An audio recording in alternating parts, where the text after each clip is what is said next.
Welcome to Book Banter, classic and modern reads, where every page sparks a conversation. Here, we dive into timeless classics and today's best-selling novels, bringing thoughtful discussions, reviews, and reflections on the stories that shape us. Whether you're revisiting an old favorite or discovering a new book, we're here to explore the characters, themes, and timeless truths within every page. So, grab your favorite book, settle in, and don't forget to subscribe for more engaging conversations with us. Let's get started. Okay, buckle up, because today we're diving into a book that's practically glued itself to our collective consciousness, 1984, by George Orwell. Now, this deep dive is a listener request, and you're someone who I know values efficiency, those big aha moments, and really getting to the core, the absolute heart of things. So we're not just skimming the surface here. We are going deep.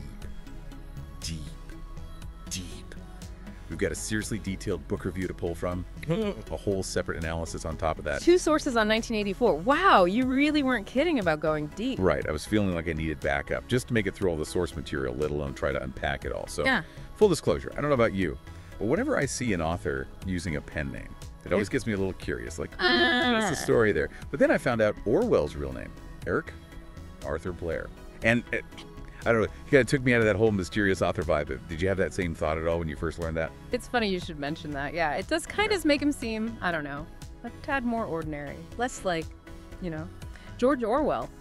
But here's what I find really fascinating. As much as he might have wanted to create this separate persona as an author, his actual life experiences, they're woven right into the DNA of 1984. It wasn't just some intellectual exercise for him. He lived through some of the most intense, the most unstable political times in recent history. So he's not just pulling these ideas out of nowhere. He was seeing the very beginnings of this kind of dystopia forming in the real world. Exactly. And it's impossible to ignore the historical context when he was writing 1984. I mean, this is 1949 when it was published. Right on the heels of World War II, the world was still grappling with the horrors of fascism, and then the Cold War kicks off, casting this whole other shadow, this fear of another flavor of totalitarianism taking hold. Yeah. Everyone was still trying to process how entire systems of government can be twisted into tools of oppression like that. Absolutely. And it's easy to look at 1984 and see it as, oh, this is a direct response to those very specific ideologies of the time. But what makes this book so powerful, what makes it timeless, is that Orwell was tapping into something much more universal. He was issuing a warning about any system's potential to become oppressive. It didn't matter how well-intentioned an ideology might seem at first. He was showing how easily it could be warped into a way to control people, It's interesting. There's actually a history of 1984 being embraced by both the left and the right. Really? Oh, yeah. Each side seeing it as this cautionary tale about the dangers of the other. Wow. That is fascinating. It's true. It's that idea that it's not about one specific bad guy or one ideology. It's about all of us. Our potential to either be seduced by this kind of control or to become the ones who are doing the coercing. It's about that very human capacity for both. Okay, so we've got Orwell, the man who stared tyranny in the face and lived to tell the tale. And he uses that experience to craft this incredibly stark warning in 1984. Now, for those who haven't had a chance to revisit the book lately, let's do a super quick flyover of the plot just to set the scene. We've got Winston Smith, our classic everyman protagonist, stuck in this, I don't even know how else to describe it, soul-crushing job at the Ministry of Truth. Talk about irony. It really is almost comical when you think about it, if it weren't so terrifying. No kidding. His whole job is to rewrite history, to make sure it fits the party's agenda. How messed up is that? And then you've got Big Brother, looming over everything like some creepy floating head, the ultimate symbol of the party and the state, and of course, we can't forget about the thought police, making sure that no one even dares to think anything even slightly subversive. Which, let's be honest, is the scariest kind of control, isn't it? It goes right for the root of what makes us individuals, our ability to think for ourselves. 100%. And it's into this bleak, this incredibly oppressive world that we meet Julia. She's like this little spark of rebellion, this yearning for personal freedom, for real human connection, even with all this fear and suspicion hanging in the air. So you've got Winston, a relatable everyman who's just desperate for something more. You've got Julia who's seeking personal freedom, and then there's O'Brien. He's a trip, at least at first, because he seems like he could be an ally, someone who gets where Winston's coming from, his disillusionment with the party. What's really interesting about O'Brien is that he embodies how insidious the party's control really is. He's not your typical brutal dictator or some mindless enforcer. He's not a cartoon villain? Exactly. He's intelligent, even charming at times. And he seems to genuinely connect with Winston on an intellectual level. He almost plays on that hope, that maybe, just maybe, there are cracks in the party's facade. And that makes his eventual betrayal that much more devastating.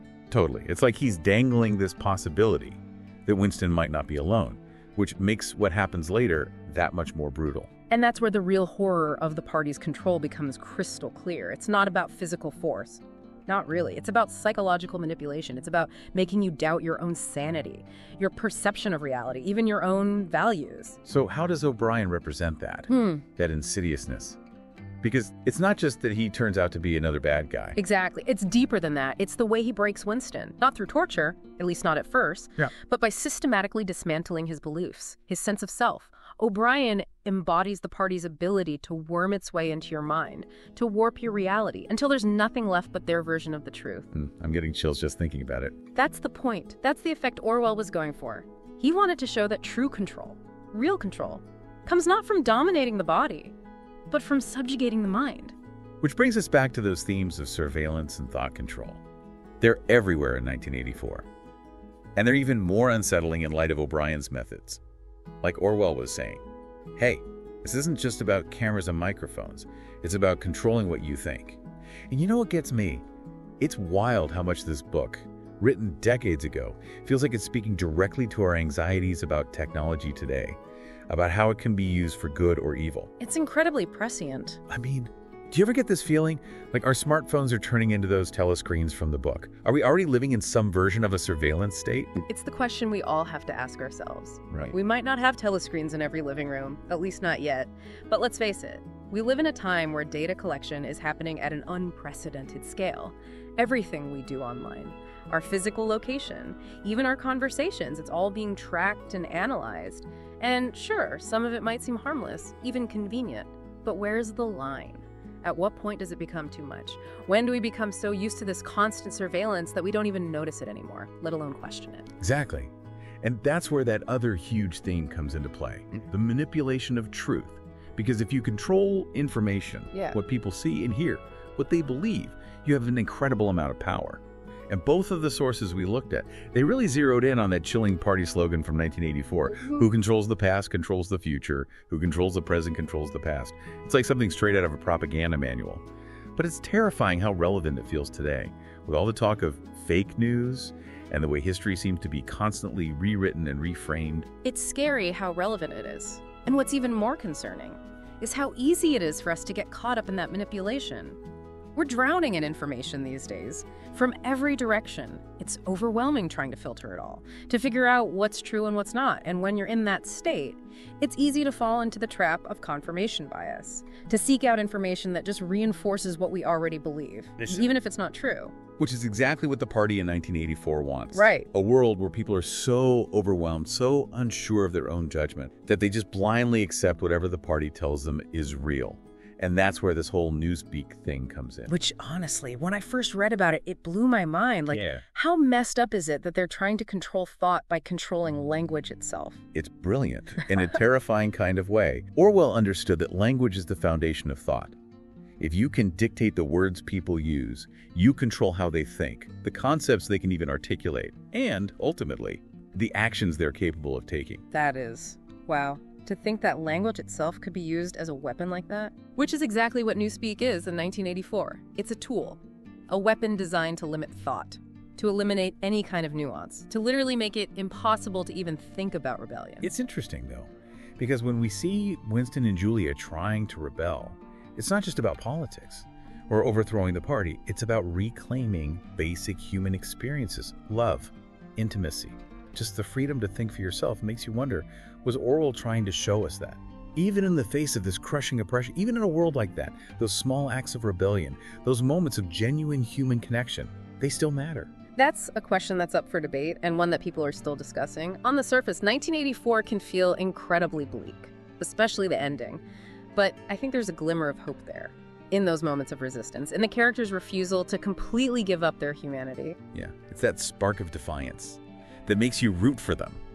even though you kind of know it's not going to end well. But maybe that's the point Orwell's making, that we can never stop fighting for those connections, for those moments of truth and beauty, even in a world that tries to crush them.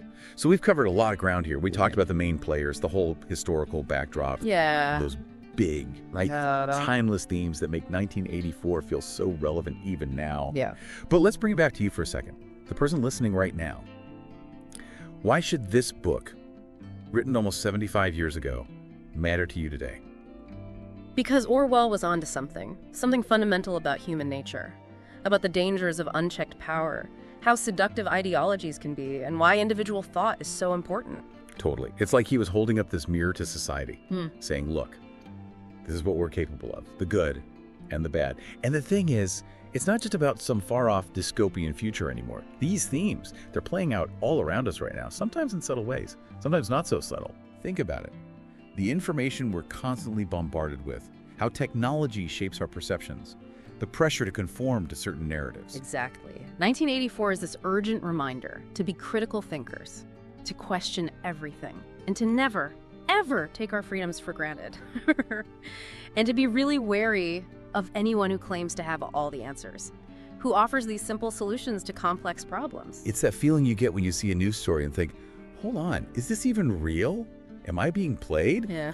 Orwell was warning us about this. We're drowning in information coming from everywhere, and it's so hard to know what's true, who to trust. And that's why 1984 resonates so strongly today. It's a call to action. Be aware, be informed, be engaged citizens who stand up for what we believe in, even when it's hard. So, as we start to wrap up this deep dive into 1984, I have one final thought-provoking question for you to chew on. We've talked about how the book connects to our world right now. Yeah. But what about the future? Could Orwell's dystopia actually become our reality? Or are we, as a society, powerful enough to stop it from happening? That's the question, isn't it? And on that note, we'll leave you to ponder those big questions. This has been a deep dive into George Orwell's 1984, and we hope that in addition to giving you a fresh perspective on this classic, we've maybe sparked a little bit of healthy paranoia along the way. Until next time, keep questioning, keep exploring, and keep that spirit of Winston and Julia alive, that little spark of rebellion, because, who knows, it might be what saves us all in the end. Thanks for joining us on Book Banter, Classic and Modern Reads. We hope you enjoyed today's episode. If you love this conversation, make sure to like, share, and subscribe for more deep dives into both classic literature and today's must-read books. Drop your thoughts in the comments below and let us know what book you'd love to see next. We release new episodes every week, so stay tuned for more. Until next time, happy reading.